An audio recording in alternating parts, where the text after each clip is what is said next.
So I was talking to my wife's boyfriend about UFC Interim belts, and he told me he actually doesn't like UFC Interim belts, which shocked me because I actually didn't know it was unpopular to like UFC Interim belts. So I went online, I read some forums, I watched some videos, and I realized a lot of people don't actually like them. But me personally, I actually really do love Interim belts, but I do think that they can be a lot better than they are right now. Look, I don't agree with Dana White throwing around these Interim belts like they're candy. In recent memory, I think the most egregious Interim fight was Yair Rodriguez versus Josh Emmett. That's illegal. Like, that did not need to be an Interim title fight at all. But a good example of using an Interim belt properly was Tom Aspinall versus Sergey Pavlovich. Tom Aspinall is obviously the next contender for the heavyweight belt, and he should fight Jon Jones next for the heavyweight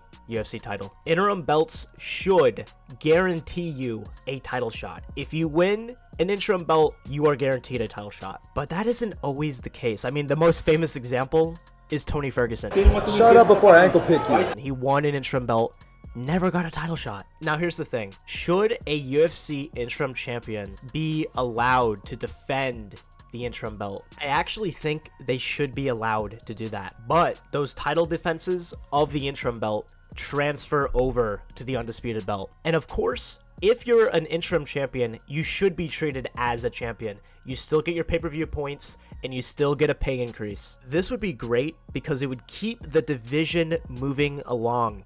I mean, look at Tom Aspinall. I mean, the heavyweight division is literally frozen Like Elsa in time right now. We have to wait for Jon Jones to get healthy. Hey, are you still there?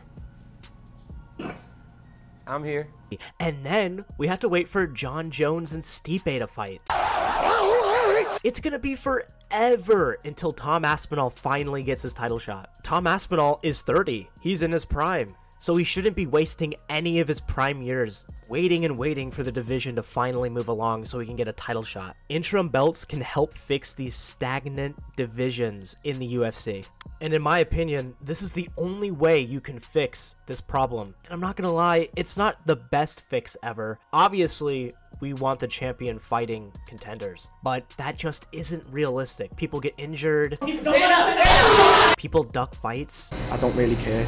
So we need this interim championship to establish the #1 contender, the next title shot, and to keep the division moving if the champion's injured or they have to stay out for like a year. The only other solution would be to strip the champion. Like Jon Jones, he got injured, well, you gotta strip him, but that's kind of unfair because he didn't ask to be injured. It was a freak injury during training.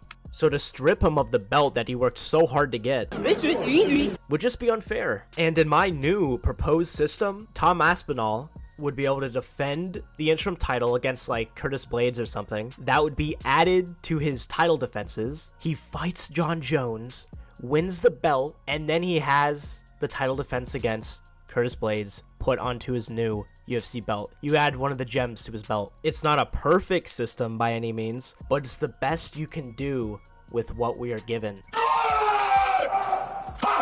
So, what do you guys think? Let me know in the comments down below. Do you agree with me? Do you like this proposed system? Or do you not like it? Do you hate the interim belts? Do you want them all removed? Let me know in the comments down below.